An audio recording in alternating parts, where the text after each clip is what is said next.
It's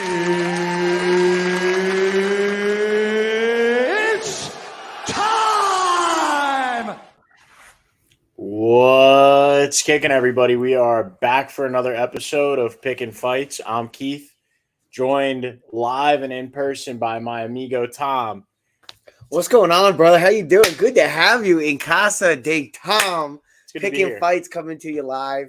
Well, I guess not. Well, yeah, no, live. Yeah, You know, always This isn't live. pre-recorded, always live, but live and in person. You know, this isn't our typical setup, obviously, so we had to, kind of be creative and rig some stuff up, and hence why we have kind of the 2-box system still going. But nevertheless, we're going to try and do our best to bring you the best show we can in this new format. But super psyched to be doing this in person, man. How you doing? I'm good. Welcome to Casa de Tom. Thank you. Happy to be here. Yeah, we're always live, but never in person. Now we're here hanging out together. Breaking down UFC 299. I won't say where, but it was quite a road trip to get down here from where I live. Those of you that know us have an understanding of but I made a nice trip out of it. And now here we are just in time for the fights. And I'm super pumped to break these down. We are coming up on these fights. So just like a quick overview of the prelims. We don't really have to go into our prelim notables. I'm sure you've heard everybody doing it before. But one fight I want to touch on in particular, Robelis Despain versus Josh Parisian. Robelis Despain, he's one of the big names right now. You might be able to close the box on the top right. I'm not sure. But by hitting the mute hide camera. But anyways. Then it won't get our microphone then.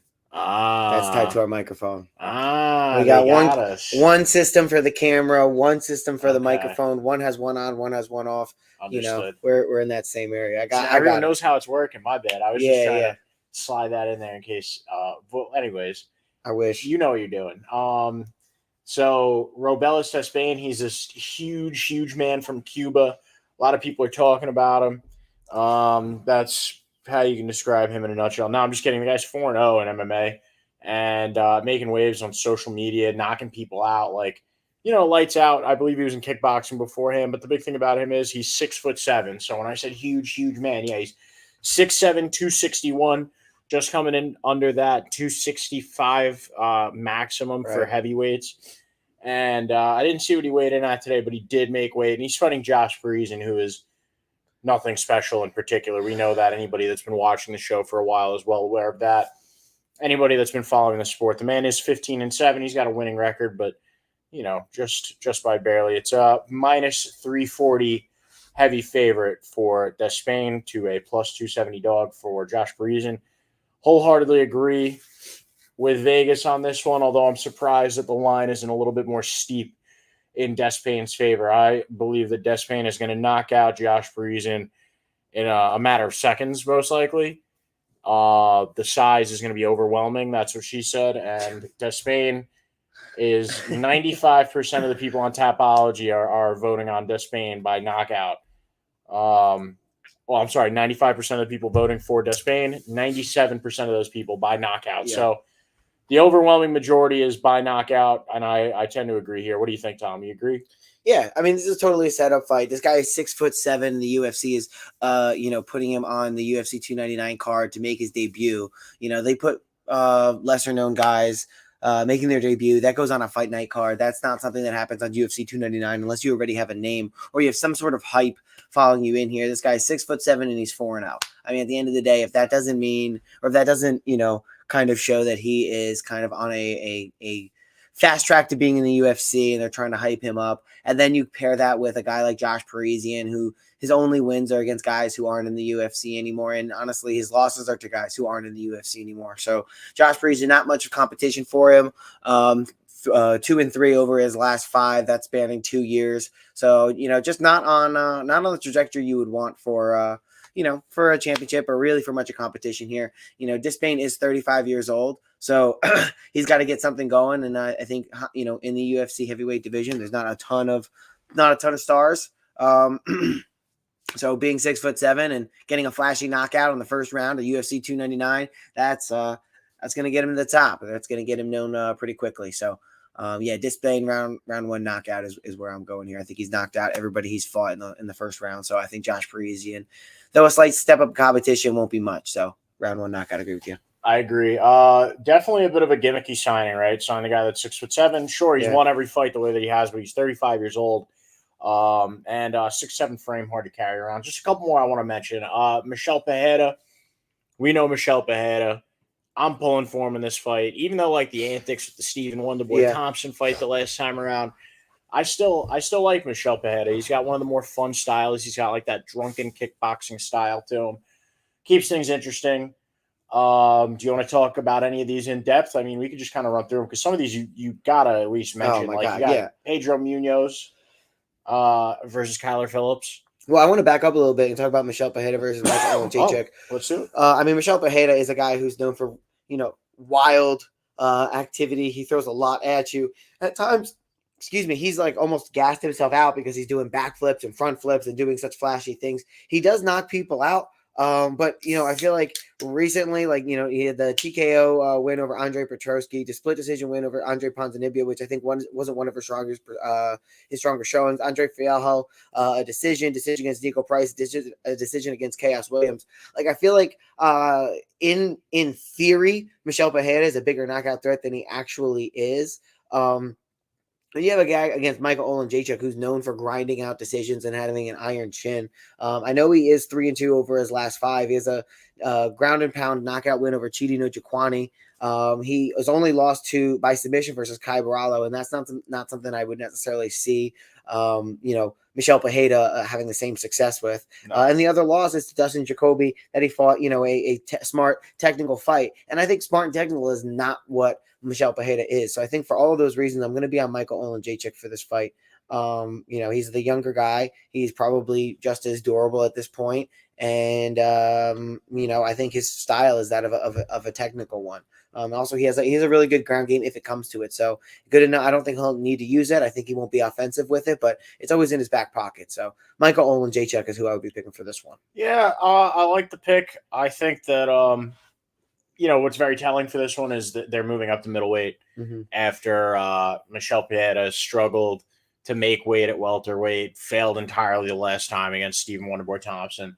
I don't believe it's his middleweight debut at all, but I'm pretty sure he's fought there before. But, smart move. Move up in weight if you're having a tough time. We've seen some guys have some success with that in the past. Any of these other prelim notables or prelim fights you want to go into depth with? There's a couple. There's one more I see further up the line. Yeah, just you go with it. All right, Mateusz Gamrot versus RDA. Rafael Dos Anjos. Big fight, in my opinion. You have super durable former champ Rafael Dos Anjos going up against title contender, hopeful Mateusz Gamrot.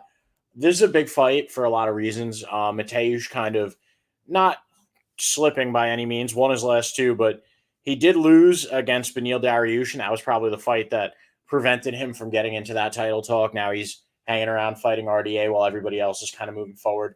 Minus 440 favorite for Mateusz, but RDA is so durable, can take so much damage, and really fires back. Like we saw what he did to a guy like Renato Moicano. Like he's got a lot of power in his hands. He's very skilled. He's not up to par with Mateusz, but I think more than anything, it's going to be fun, entertaining. Like Mateusz is going to win, but it's going to be a fun fight. And RDA has a puncher's chance, like better than a puncher's chance in this one. But Mateusz is just as every bit as durable, if not more, than RDA. It's just it's going to be a fun fight. It's going to be a fire fight. It's going to be if it goes to the ground, they can both grapple really well. And RDA is going to be a son of a bitch in there for him. He's going to be a tough son of a bitch. So for sure. I'm looking forward to this fight a lot. I have Mateusz Gamrot though. I think he's going to get it done. Yeah, I think Gamrot is like a younger version of RDA. If RDA's skill set was kind of flipped, RDA has obviously a really strong grappling game, right? That allows him to have a strong striking game. I think Mateusz Gamrot's striking game allows him to have a strong grappling game at times. So a little bit flipped for me. But I think these two guys are very well rounded in both capacities. I think Father Time is ultimately going to be the differentiator here with 6 years more experience on Rafael Dos Anjos' side. A little bit more momentum on Mateusz Gamrot's side. He's a little bit bigger.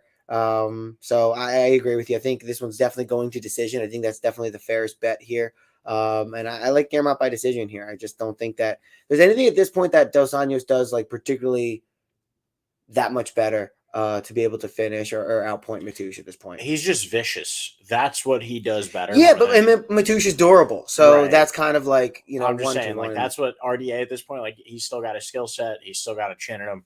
He's a vicious old son of a bitch. I mean, he submitted Brian Barberena, and before that, Renato Moicano decision, Paul Felder split decision 3 years ago. I just don't see that like vicious finishing ability from him, and especially not against a guy like Gamrot. No, I agree with you. He's just, it's like there's an aggression. I don't know. RDA is very aggressive still. I mean, I think he's gonna make it a fun fight. Yeah. But I mean, that's why I'm looking forward to it. Yeah, it's gonna be fun. Be good. That's the prelim closer. Any more on these prelims that you want to talk about? Maybe. No, let's move on to the main card here. Okay. Let's do it.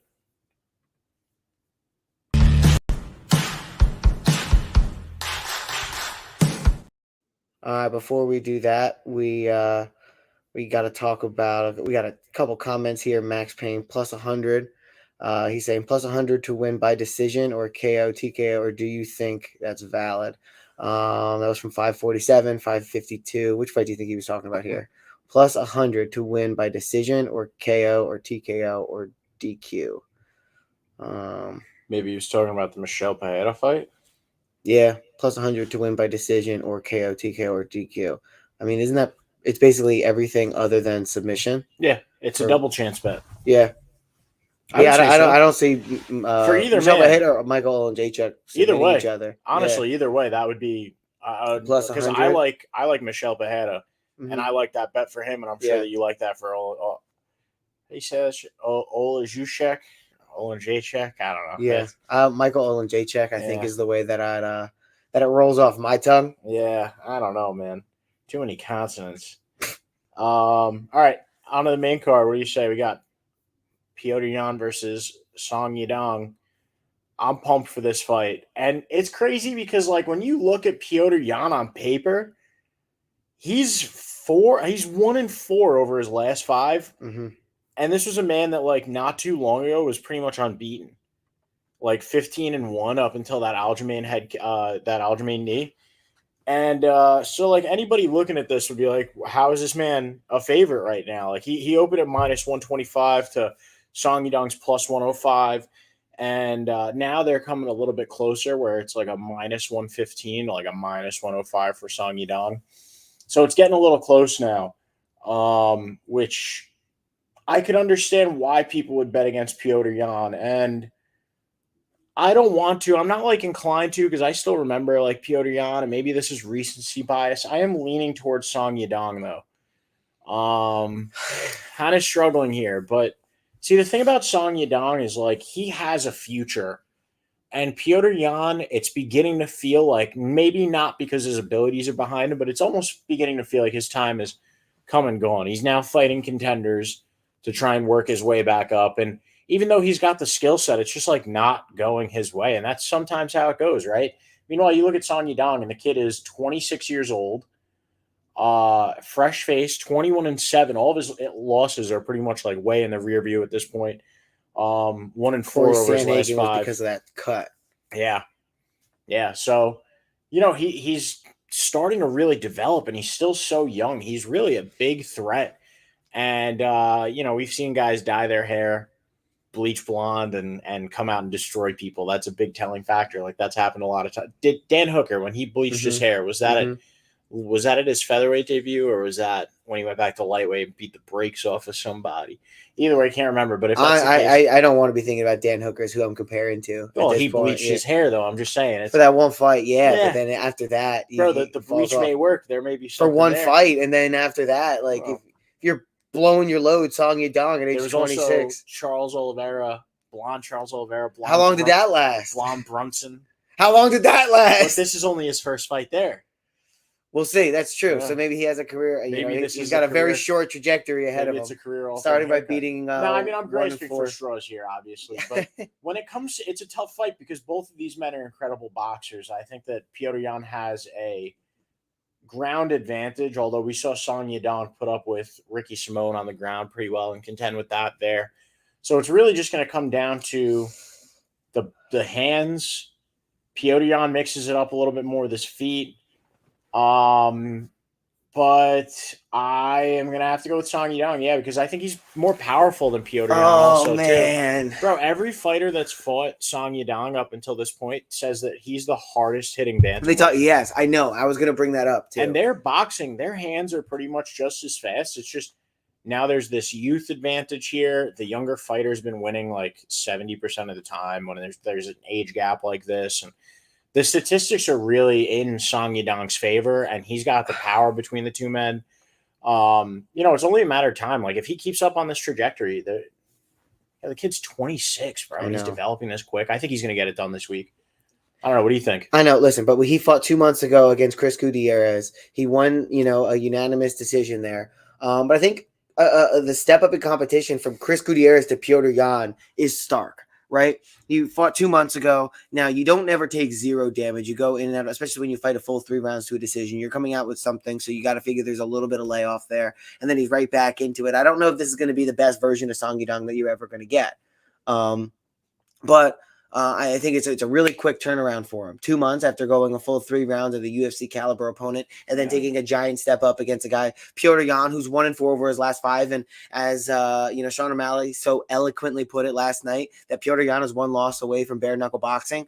I think Petr Yan is a guy who's going to be coming out hungry here, and I understand that Song Yadong has a lot of power. I think Petr Yan is going to be the fresher fighter. I think he's going to be a little bit hungrier here. And I think he's going to exploit the fact that Song Yadong's 26. He is 26 at the end of the day. He hasn't fought guys who are anywhere near as cerebral and, tactical as a Petr Yan is. I think he's going to be able to. Now, it's a 3-round fight, which is a lot more interesting than if it was a 5-round fight. Then I would be totally on Petr Yan. The fact that it's 3-round does give me a little bit of debate here on who I want to go with. But I think I'm going to have to go with the guy who's a former champion that only lost his belt because of a misunderstanding, allegedly, right? And then he comes back and he fights, he fights Corey Sandhagen, wins a unanimous decision to show that he still has it. Aljamain Sterling into a split decision, which involved Aljamain Sterling just holding on to his back for a long period of time, which is not necessarily going to be the case here with Song Yadong, even though Song Yadong does have sneaky jiu-jitsu. Then he comes back, he fights Sean O'Malley to a split decision, right? And then Murav Dvalishvili just,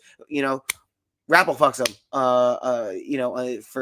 for all of the rounds, and that was really that. So I feel like Petr Yan is getting dealt bad hand after bad hand after bad hand, and eventually that luck's going to come around because he is a good talent. He is only 31 years old. He is hungry. He is very cerebral. He does have great boxing. He does have solid takedown defense. So I think no matter how hard Song Yadong hits, I think Petr Yan is going to find a way to outbox him. I think he's going to be hungry here, and I think he really can't afford a loss. If he does take a loss here, I don't think it's that stark that he's in bare knuckle boxing, but it's really hard. I mean, at that point, he'll still be 4-1, 1-4 over his last 5 because a loss is going to drop off. But it's still all top level competition here, and that they could go either way. It just shows how close this division is in talent. It's going to be really interesting to see where Song Yadong is now in comparison to the rest of the division. You're on Song Yadong a little bit because of age. I'm on Petr Yan a little bit because of age. He's in his prime. He has to make something happen here. He's probably going to be a little bit more technical.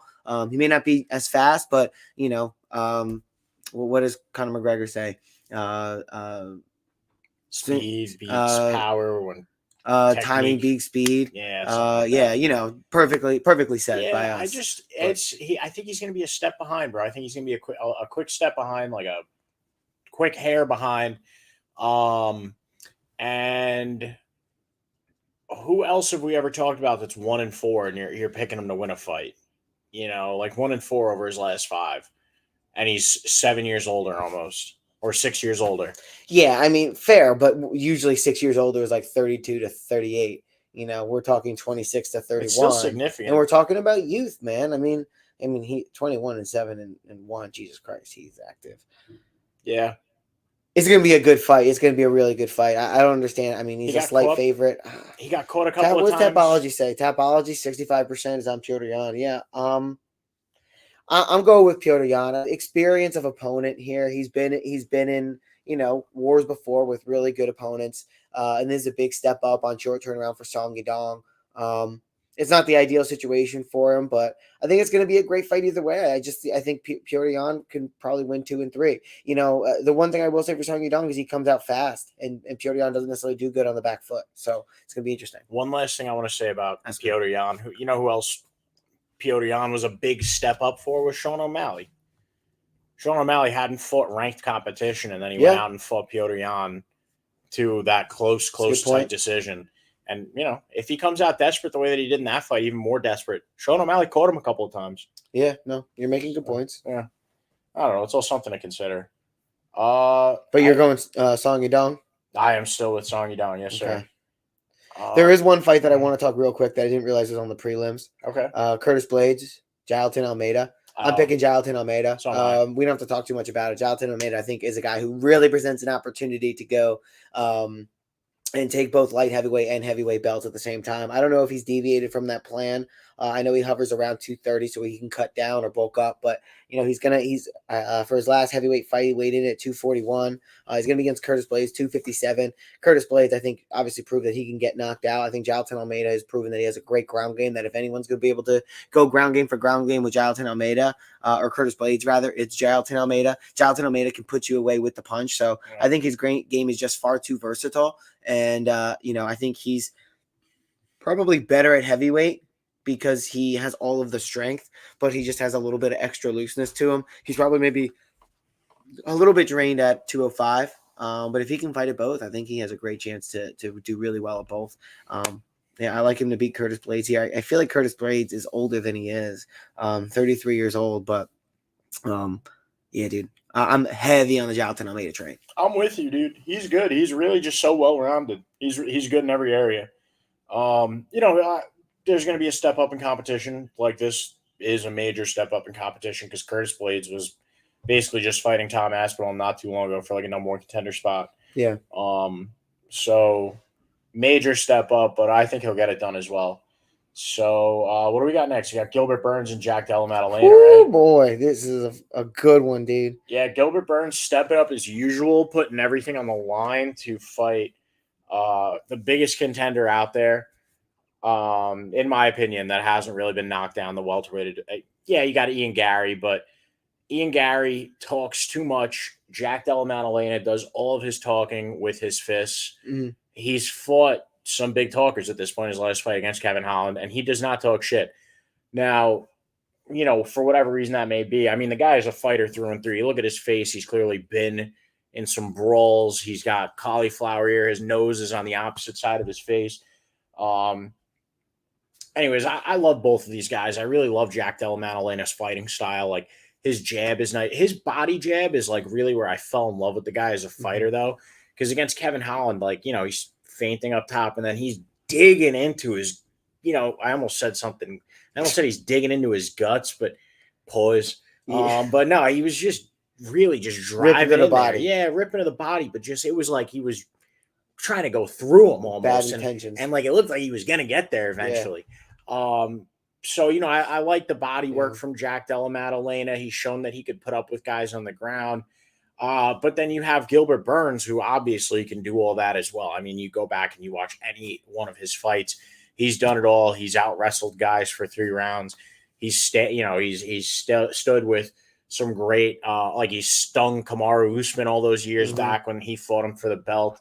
And that fight with Hamzat, who could forget that? Gilbert Burns has gone around, done it all, power, jiu-jitsu, speed, tough fight. But I am going to go with another underdog here. Song Yudong was the underdog back in that fight. I'm going to go with Gilbert Burns. Really? I'm going to go with Gilbert Burns to get it done. I think that Gilbert Burns is going to have an absolute war with Jack Della Maddalena the way that Hamzat Chimaev and Gilbert Burns had a war. This is another contender, big step up, and Gilbert Burns is like the hype train stopper, the hype train being the immovable or the unstoppable force, and he's the immovable object. The only thing the last time that moved him out of the way was the judges' scorecards. Mm-hmm. I don't think he's going to finish Jack Della Maddalena. I think this is going to go 3 rounds, but it's going to be an absolute war. I hope so. And I think it will be. I mean, I'm so excited. This might be the fight I'm most excited for on this whole card. So yeah, I'm gonna go with Gilbert Burns. I think that this time against this caliber of contender that can do it all, I don't think he's gonna come up short this time. And the difference maker, I believe, is going to be the ground game here. Jack Della Maddalena is going to have the striking advantage over Gilbert Burns, I believe. And you saw something in that Hamzat Gilbert Burns fight where Hamzat knew that Gilbert Burns was a threat. He felt something coming up at him the first time he tried to engage, where like he felt the legs coming up, he felt an armbar or a choke coming, and he disengaged immediately and was like, okay, get back to your feet. I don't think that Jack Della Maddalena is going to have that same wherewithal on the ground to avoid the Gilbert Burns traps that he sets up when he's down there necessarily. And if Gilbert Burns gets on top, I think that there's a chance that we see. But Jack Della Maddalena hasn't really had a chance to flex any sort of defensive submission game or, jiu-jitsu overall. All of his fights have mostly taken place on the feet. And Gilbert Burns, being who he is probably going to be more than willing to engage with him there. So we may not see it go there. I just think Gilbert Burns, the experience, everything that you had mentioned about Song Yadong, the experience, all that stuff, but you can make that same argument for Jack, 27-year-old kid to Gilbert Burns is 37. But I like the ground game advantage, and I like the experience in Gilbert's favor here. But if Jack Della Maddalena wins, that might be how he says it, bro. It sounded like he had a little bit of a speech impediment last night. And that may actually be why we don't see him talking to the media that much. It is a bit of a tongue twister of a name, too. Anyways, I'm going to go with Gilbert Burns. You got Jack, right? Yeah, I'm going to be going with Jack. And I deviated and swung back and forth a couple of times, on, while you were going through that breakdown.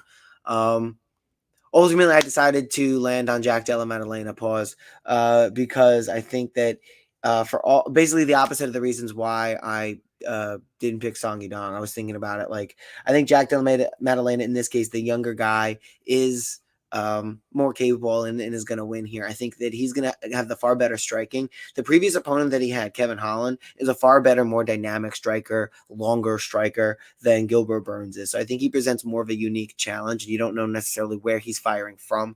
Gilbert Burns is a lot more straightforward, and his war with Hamzat Chimaev, I think, largely had to do with the fact that a lot of them are like, but both of them can get into those like brawler mode where they're just going bang, bang. You're like, oh, I'm going to hit you with an uppercut, and I'm going to come with the overhand, right? Like, it's what I'm going to do. It's the combo I'm going to lead up with. And then maybe I'll go with a jab, overhand, uppercut, overhand. Like, I'll mix it up a little bit, but I'm still leading with that same general bang. Like, and they're just going at it and they're just slugging it out.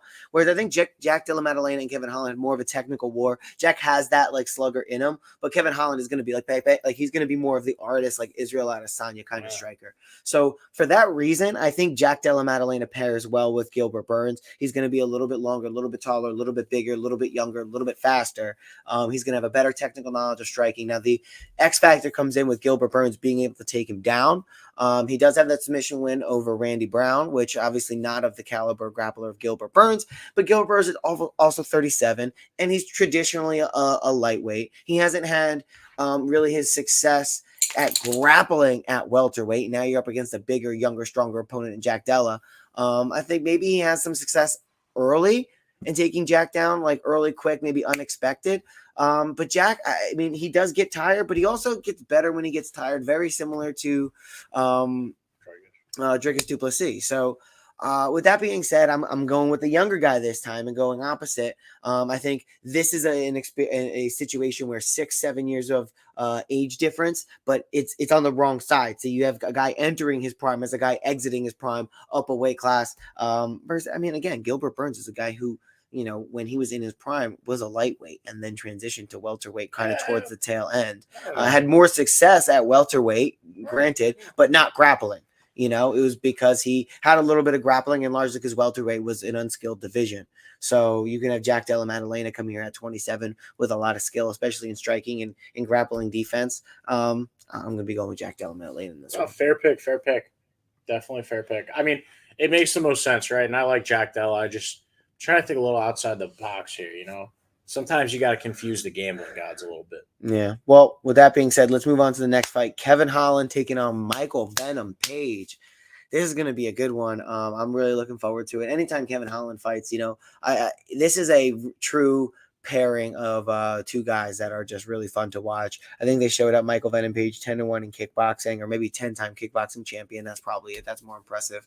Got his teeth knocked out by freaking Mike Perry. So that is what, even though he did beat Mike Perry in that fight, went to sudden death and Mike Perry won. But got to keep the face. Sure. Nevertheless, Michael Venom Page, obviously a very accomplished striker, ready to go in there and brawl and tough as nails. I think that may end up being a little bit of the X factor here. I think the fact that Kevin Holland, sometimes he can be better when he's quiet. Other times he can, almost give up on himself and be like, oh, I didn't really train. I didn't really try. And that's why, almost like self-sabotage in a lot of ways, it's similar to John Jones. Just he doesn't have the just overwhelming talent level that John did, or not to say that he doesn't have the overwhelming talent. I think maybe the competition is just better. So it's not possible to have that air of talent to be so frivolous and still, take over the game. That being said, I think Kevin Holland can sometimes, if he thinks he's overmatched or outmatched, not necessarily compete to his fullest extent. So He still has that to fall back on. And I'm afraid that may be the case here. That's not to say that he doesn't have every ability to finish Michael Venom Page. I mean, has Michael Venom Page been finished before in his career? He lost a split decision recently, a year and 9 months ago. Just want to see. So. I don't think he's ever been finished. I mean, it only take one KO loss in the second round by Diego Lima. So, definitely some time ago for him. He's 36 years old to Kevin Holland's 31. So, probably past his prime. Another guy that you would have loved to see get into the UFC a little bit earlier. But I think Kevin Holland actually is the more dynamic striker, while Michael Venom Page is the more accomplished striker. I think Venom Page also presents more knockout power, while as Kevin Holland is, just a little bit more unique. He also has got a sneaky ground game that he doesn't always employ. I think Michael Venom Page is probably a little bit more technical and a little bit more cerebral. Probably has a better fight IQ overall. Kevin Holland can definitely go in there and either whether it's having fun or just getting caught up in the moment, can definitely put himself in bad positions. So for all of those reasons, I am going to actually lean Michael Venom Page, but I'm always going to be rooting for the boy Kevin Holland. I wouldn't be upset at all if I was wrong for picking Michael Venom Page over Kevin Holland. I think coming into the UFC, they would maybe prefer to have given him a little bit more of a sure thing. You don't want the guy that you brought over from Bellator to go out and take a loss to a contender like Kevin Holland, who is serious but isn't serious, and I don't think you see Kevin Holland making a run unless he gets a lot more serious about the sport. Seems like he's doing fighting, and that's one of the things he's doing, and he's having a fun time with life, and I don't have any issue with it whatsoever. Not everybody is in this to absolutely be a champion. He even says, he's like, I show up to make a paycheck and I do this and I do other things. So good on him, and that's fine. But I think maybe that's why the UFC maybe wants to sacrifice in quotes him to Michael Venom Page. So all signs are pointing to Venom Page in this one. But I'm never gonna put anything past Kevin Holland and do something crazy. But I think the safe money's on MVP. I don't know, man. See, it's Vegas would disagree. Vegas has Kevin Holland as the favorite, minus 135. Which isn't anything to scoff at. It's not huge or anything, but it's not even in their opinion either. So two things. I don't think, going back through Michael Venom Page's fights, I don't think he's really fought anybody as dynamic as Kevin Holland, and. As we know, Bellator does not have the same skill, the same level of fighters, skilled fighters as the UFC does. I think if you put Kevin Holland in Bellator, he's the champion of whether he chooses to fight at middleweight or welterweight. And he's fighting at welterweight this week, I believe, right? Which is his best weight class. I think he's way more powerful down there. He's really shown, he's a true welterweight. Middleweight was bit of a fish out of water situation for him. But I don't really think that Michael Venom Page has fought anybody since maybe his kickboxing days in Bellator that's a point karate guy the way that Kevin Holland is, with the power that he has. There was that battle with Stephen Thompson. I don't think that you see that from Michael Page either. I just think that the striking is too dynamic, too different. Kevin Holland bounces around on his feet. Pretty much everybody that MVP fought at Bellator has a heavy lead foot. and, is a big time boxer stomping around. There's really nobody like Kevin Holland that MVP's fought. So, with all that being said, Kevin Holland, sure, he's not talking a lot, and maybe fighting is a part-time thing, but the guy fights like every 2 months. Like the Wonder Boy fight was only a year ago, and he's squeezed in like 5 more Jack fights since Della then. 5 months ago. Yeah, Michael Chiesa 7 months submitted ago. Michael Santiago Chiesa. Ponzinibbio 10 months ago. Stephen Thompson Jr. in 3 months ago. Hamza Chimaev in 5 months ago. Yeah, he's super active. Yeah. So that's 5 fights in 15 months. Yeah. So maybe he's not in it, but he always puts on an entertaining fight. The experience level is there. It's hard to like stop this motor when he's going too. Like when he gets in these modes, when he's fighting every couple of months, right, he's successful, as you could see from his most recent record. And I think that Michael Venom Page is going to get frustrated, and I think he's going to try and like do something on the ground, do something funky like he did over in Bellator, and he was shot for a couple takedowns and submissions in the past. Because Kevin Holland's going to see a lot of the things that he's doing. He's seen it all before. He's fought everybody in the UFC in just a couple of years. That's true. So I don't think that Michael Venom Page is going to show Kevin Holland anything he hasn't seen before. So I'm going with Big Mouth. Hell yeah. Yeah. Fuck it. I'm changing my pick. I'm going with Big Mouth. I can't root against the boy. Nah. Well, not that I was rooting against him. I think, I don't know. I may have misspoke to say that the smart money's on MVP because you brought up a lot of good points. You brought up mainly the competition question of like Bellator. I mean, they did go over and they beat the shit out of PFL. So pro that they were a little bit better. Douglas Lena's in there. You got a couple guys in there who are not nothing. But I think there's going to be a really good fight. I could see, MVP winning because he's a little bit more, technical. And I think, he does have that kickboxing experience that Kevin Holland is hard to fight for anybody, but I don't think just because recently he's fought a variety of boxers that he loses that. He knows he was fighting. He's prepared for the UFC step. Like he wouldn't do that, and I think that he wouldn't overestimate or underestimate Kevin Holland. But I think at the same time, you're absolutely right. I think Kevin Holland can show up and potentially show him, so diverse of an opponent that he's not used to in real time. And Kevin Holland's just comfortable because he's been there before. He's been against Stephen Thompson. He's been against Hamza Chimaev. He's been against these guys who, are cream of the crop. And he doesn't always win, but he takes them on. Jack Della Maddalena, Michael Chiesa, and Santiago Ponzinibbio are the two easiest guys he fought, and he beat them both. Yeah. So, he loses the top level competition, but like to average or middle in competition, he shines. So I think that could totally be an opportunity here. Like I said, Michael Venom Page is 36 years old, 11 months, almost 37 years old. Definitely not on the upswing in terms of his entire career. So right. It can go either way. So. Just to your point about this potentially being a setup fight, I don't think that anybody at the UFC expects Michael Venom Page to go for a title run. The guy could lose and retire on Saturday night, and I don't think anybody at the UFC would be upset about it one way or another because he is 37. I don't think he was the champ at Bellator.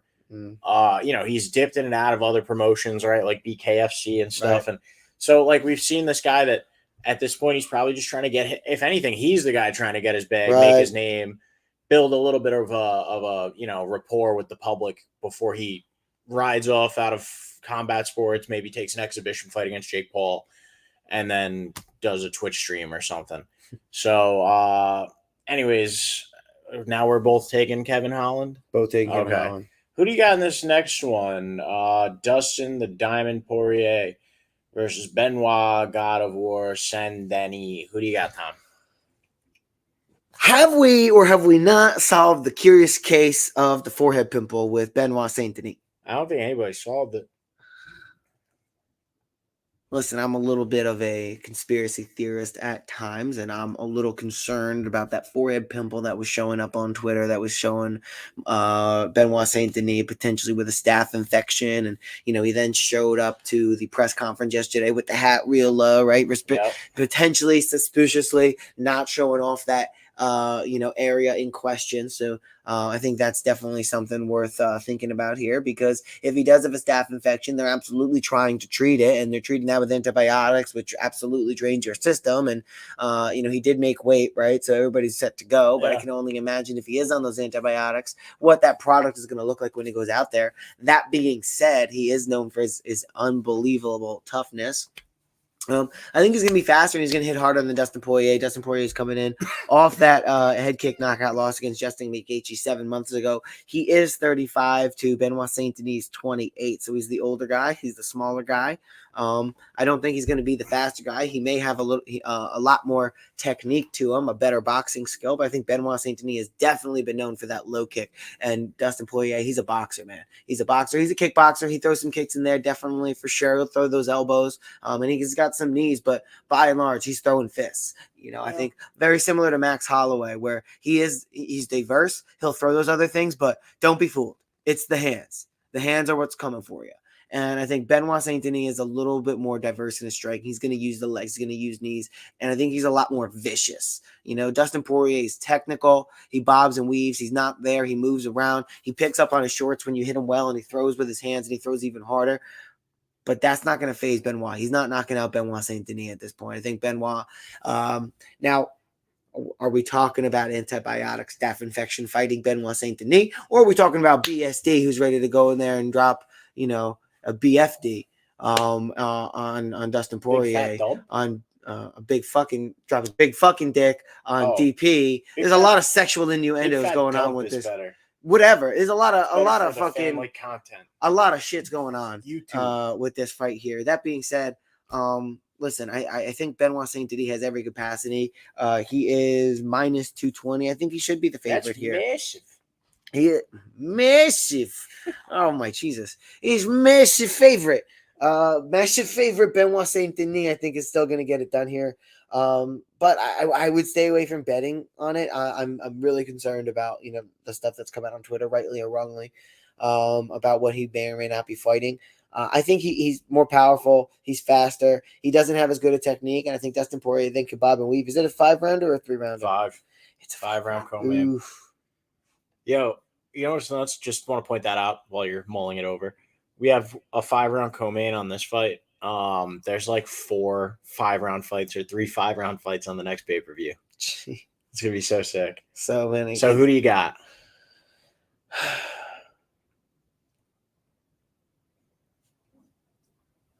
I wouldn't bet on it.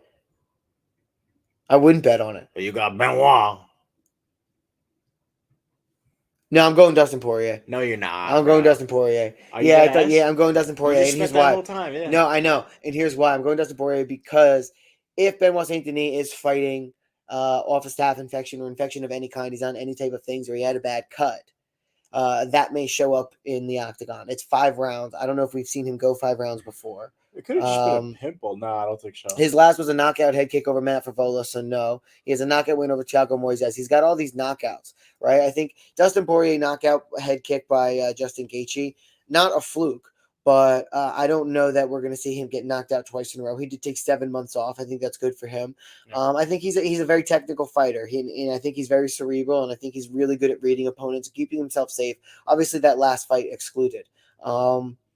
So with that being said, I think Dustin Poirier, and you have a knockout of Matt Favola, a knockout of Thiago Moises, Ismael Bonfim, who he submitted, who didn't turn out to be, the better Bonfim brother. I think we went on to have a couple more losses after that. Gabriel Miranda, it's not obviously, Justin Gaethje knocking out Dustin Poirier is a lot different than if Benoit Saint Denis is knocking out Matt Favola.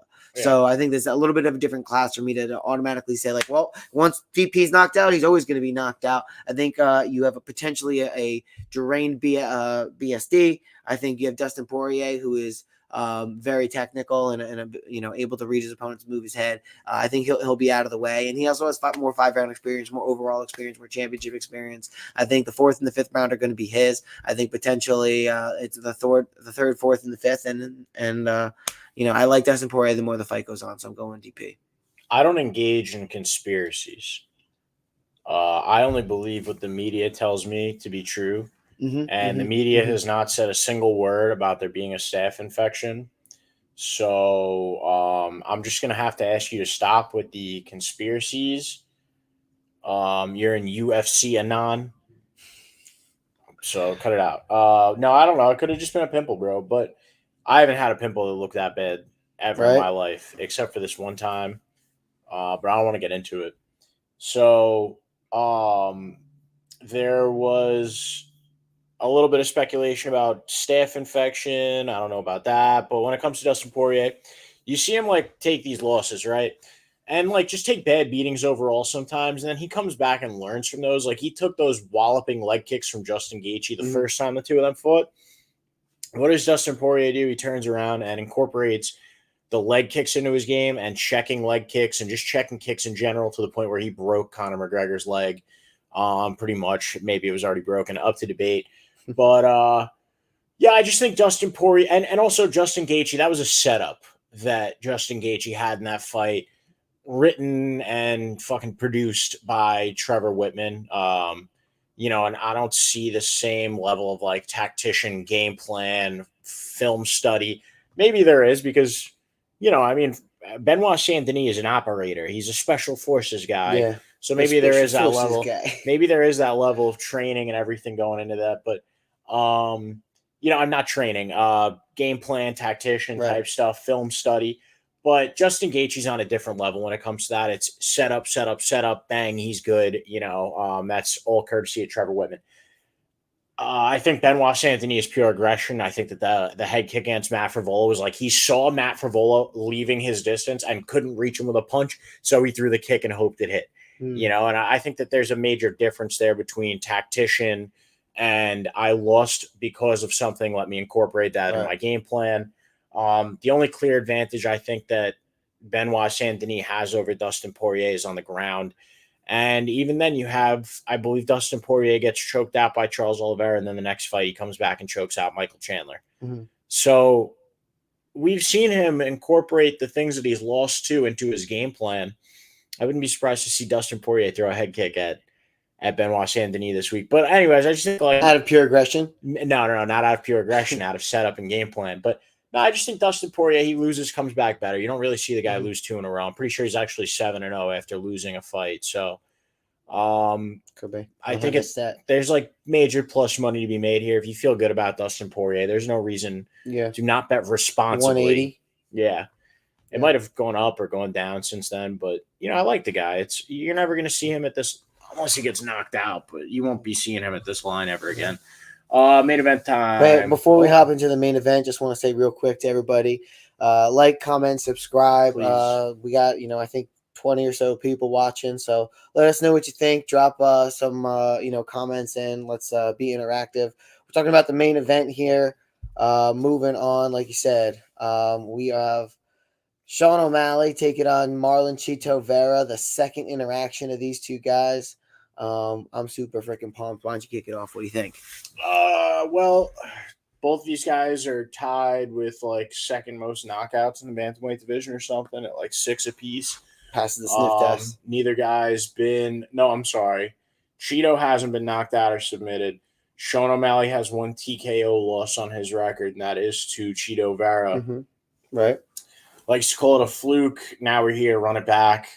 See what happens.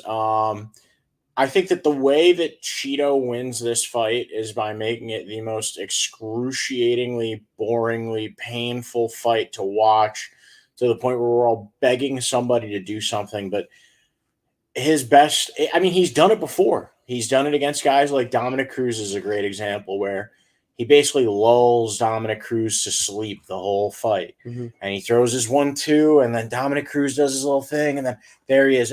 So we haven't really seen this happen to Sean O'Malley. Even a guy like Chris Moutinho, like where Sean O'Malley's putting up these stupid high numbers and Chris Moutinho has nothing to give him. Sean O'Malley, they're still walking at each other. And for the most part of the fight, Sean O'Malley's actually off of the back foot. It's funny because we haven't really seen Sean O'Malley be the aggressor in a lot of fights. So it'll be interesting to see now. I don't know. When has he ever been walking a guy down, really? Everything has been off the back. Even Chris Moutinho. Well, for the most part, no. Chris Moutinho is walking him down, and the whole time. There was definitely parts in that fight where he's standing there up against the cage and picking him off. But for the majority of the, you even look at Jan and O'Malley. The two guys are brawling the majority of the fight. Basically, what I think Chito Vera is going to have to do is try and lull the guy to sleep, and it's tough to do because Sean O'Malley's so long; he can hit you from long distances. He uses everything.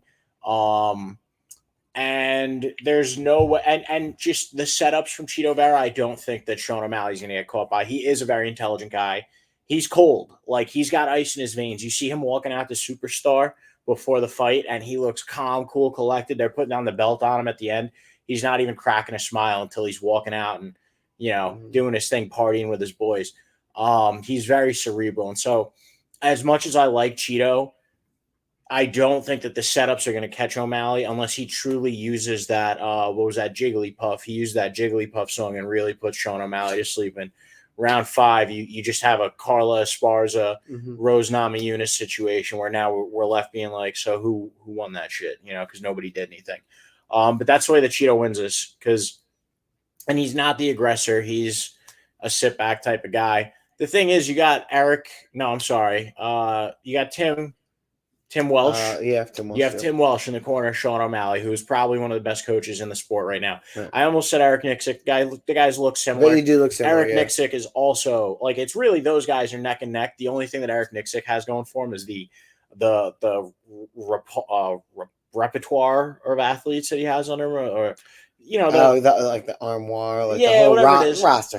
He's got a stable roster. Stable. Yeah, right. He's got a stable of steeds and studs, and the Francis Ngannous and the Sean Stricklands, and so and then you have Tim Walsh, who puts basically all of his time in with just a couple of guys in Arizona, including Sean O'Malley, and the man is purely cerebral.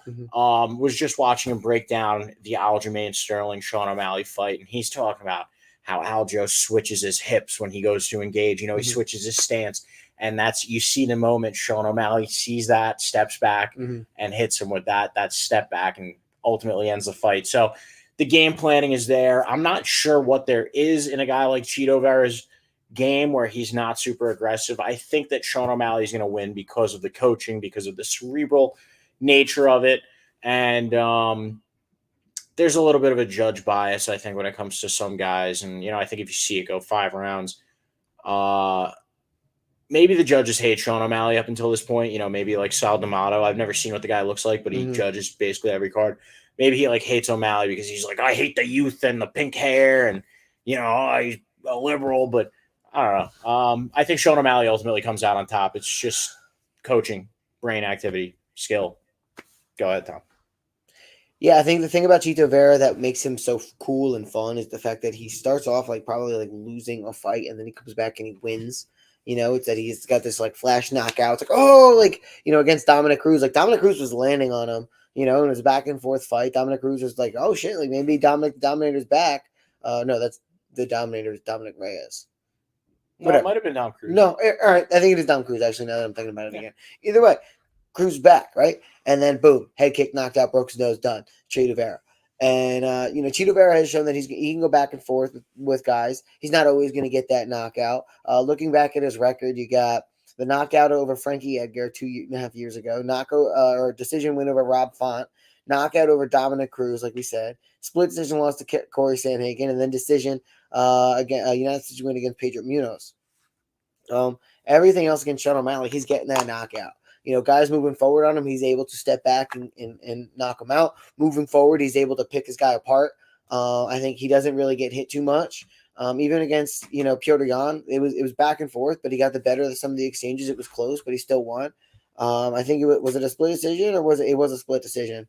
Listen, it was a split decision, but he still won. And I think he won rightfully so, even though it was back and forth and Piotr Jan had successful points in there. I think the fundamental thing that sets us apart is Cheeto Vera early on a fight is not known for winning, and he's known for being hittable, getting hit, and being maybe down a little bit in the fight. And if you're down against Sean O'Malley, he is precise enough. Timing beats speed and precision beats power. I think those things absolutely ring true with Sean O'Malley. Precision beats speed, timing beats power, and precision beats speed. And it really does. Or maybe we have that all wrong. It doesn't matter. I think Sean O'Malley is going to be faster, and I think he just has really good coordination at where he's going to land that punch. Yeah. And I think that's ultimately going to be the differentiator here. Vera's going to maybe move forward and get tagged early in the fight, and I don't think he's going to be able to come back. Even if it's not going to be a shot that puts him away necessarily, it's going to be a shot that it hurts him, it wobbles him, and then maybe it carries him with him for the rest of the fight, similar to what we saw with Israel Adesanya when he got tagged by Sean Strickland, and it just wasn't He wasn't able to recover, wasn't able to return to form. I think maybe you can see that a little bit against Marlon Vera. I just don't see him being in a position to KO Sean O'Malley. And the reason that he was before was because Sean O'Malley had a drop foot, hit the perennial nerve, couldn't stand, and then he was able to land the elbow and, just couldn't move. I think ultimately if Sean doesn't allow him to get in that position, which he's shown really good takedown defense in the past, I think it's Sean's fight to lose here. I think the champ retains. I'm going Sean O'Malley knockout round 3. Yeah, I think so too. I like I said, I like Sean in this fight. Like I think that Sean's more likely to win, but there is something very Strickland-esque about a Chito Vera, a guy that's been around a while, a guy that has his losses, has his lumps, but he has some spectacular finishes too. Yeah. Like Sean Strickland, he had some bad decision losses, but then he finished some guys spectacularly, right? And it's not like the Sean O'Malley perennial nerve thing just happened. That was a precise attack by Chito Vera. But Sean O'Malley has a great point because why isn't it done to anybody else? So why hasn't he done it since? He's aiming there, and he's just he hasn't done it. So there's an he got lucky, luck. Right? So I think that's It's a Sean's precise point. Thing. Yeah, Sean's point is like, all right, cool, it was a good kick, right, but it was still lucky that you landed on it. You're not going to be able to land it again. Why aren't the best hunters going out there and taking down 1 million flying ducks a day? It's a moving target, Fair enough, but they're still taking down a bunch of ducks. Right, but it's a different thing, right? You're using your toe to touch somebody's knee. I understand both sides. I'm more on the O'Malley side with that. It's like right, but the odds are he's not going to do it again. But he right? did it. But absent of that, would he have won the fight? No, that was the catalyst for him winning the fight. You yes. Check a leg kick with the intentions of breaking their leg. It happens less often than you would expect, but that's what the intention is behind it. Right. I'm just saying.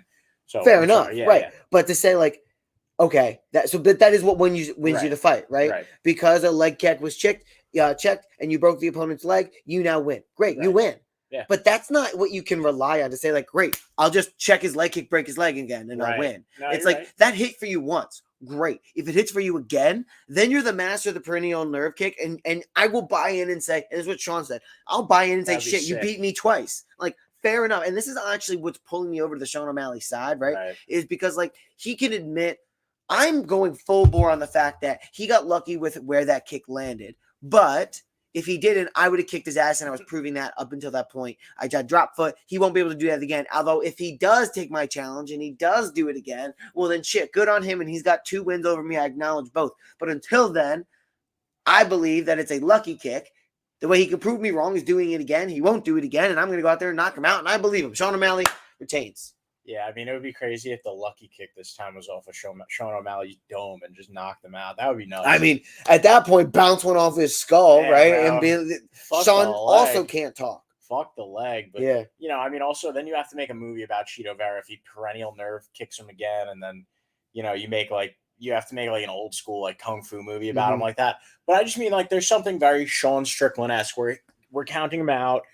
He doesn't have that power. Meanwhile, he actually does have a whole slate of knockouts that a lot of people forgot about. Overlooked. Maybe he won't retain, but if he has the right night, the fight is his. And that's what Sean Strickland had against Izzy. It could happen for Chito Vera. I'm not banking on it necessarily. Like I said, I am on Sean Strickland for all intents and purposes of the show. But I want to see a Chito Vera. I want to see Chito Vera on Fuck That's Delicious with Action Bronson parading the streets of Queens. One more thing. There's a lot of great... I'm sure he's done that already, though. Not as the champ. Not as the champ. Not with a belt in his hands. And there's a rich Ecuadorian culture in New York City where Action Bronson's from, where he does a lot of Fuck That's Delicious, right? Just last point. You Googled, which I just did, to see Ecuadorian UFC champion, to see if there had been one before. And the first result to 500 is Marlon Chito Vera. So Google is already saying that Chito Vera is the champion of the UFC. And if you happen to know anything about big tech, they seem to be tied in with the UFC. And literally 3 picks ago, you're like, I don't subscribe to conspiracy theories. And now you're like, the UFC is scripted and they know what's going to happen. And you just have to Google it to find out. No, it's a joke. It's a joke. But it is funny, though. Like you Google UFC Ecuadorian champ and it's just Chito Vera all over the place. I'm not saying that in a conspiratorial way, but just kind of, no, I don't mean it like that. It's just like, that's what the Google search results say, That's what God says. Is Google God? Prove that it's not. I mean, we're talking to Google right now. Google owns YouTube, and So in a lot of ways. Nah, Christ is Lord. Now our video is gonna get deleted, but anyways, so we can wrap Get this deleted up. by Google? Like, no, if anything, This will get promoted. Because I said Christ is Oh, Lord. yeah, exactly. And I said it again. I'm not afraid. No, I'm just kidding. UFC Ecuadorian champ, seen Marlon Vera all over the place. But anyways, I'm still with Sean O'Malley on this one for the show purposes, but I want Cheeto Vera to win. You want to wrap this one up? Yeah. Do our rundown? Here we go.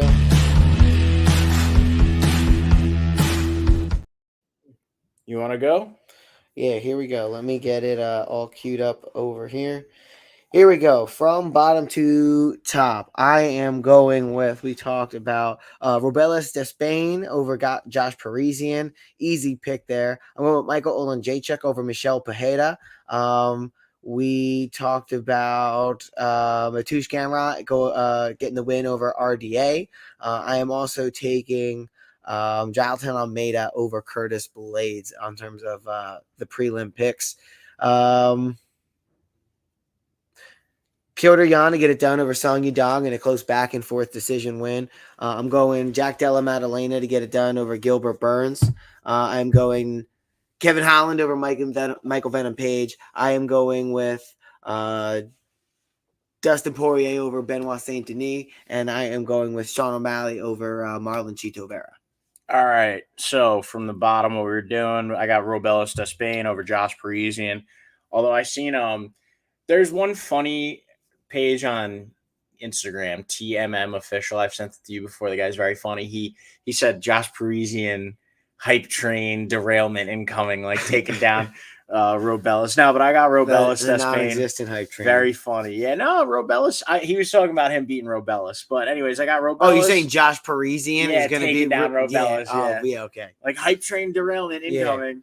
Yeah. If there's one thing that doesn't exist, is fucking Josh Parisian. No. But Robelis, he does have one behind him.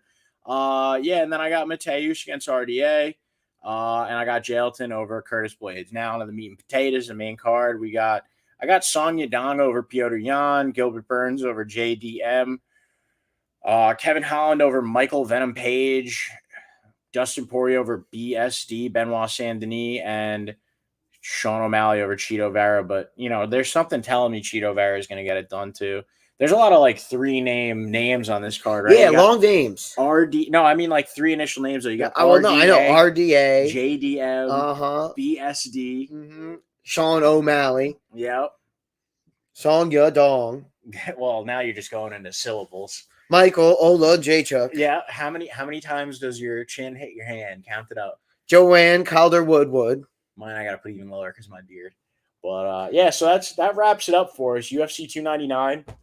We are here in person at an undisclosed location in the bunker, Casa de Tom, Club Up. I don't know if you could see that in the background, but we might be here tomorrow. We might do like something, for the fights. That's a good point. Jump on here, stream a little bit. Maybe not, but tune in, turn on notifications, after you like and subscribe, turn on notifications. Hit the bell so that you can see if we're going live for the fights. Do like a little fight companion type of thing. Jump in with the comments, chat. Let us know what you think of the fights going on. And like the video. Like all of our videos. Please go back and like every single one of them. That helps us out a lot. Follow us on Instagram, Twitter, at PickinFightsTom, at PickinKeith, at _Pickin Winners, at PickinFights, Spotify. You can listen to us on Spotify. You can watch us on Spotify. Am I missing anything? No, keep going. You're spitting. No, I think that's it. I don't have anything else. Yeah. So, adios, arrivederci, buen dias. Have a nice Friday. See you tomorrow, maybe. Yeah. Let's watch the fights. Let's go. UFC. Okay.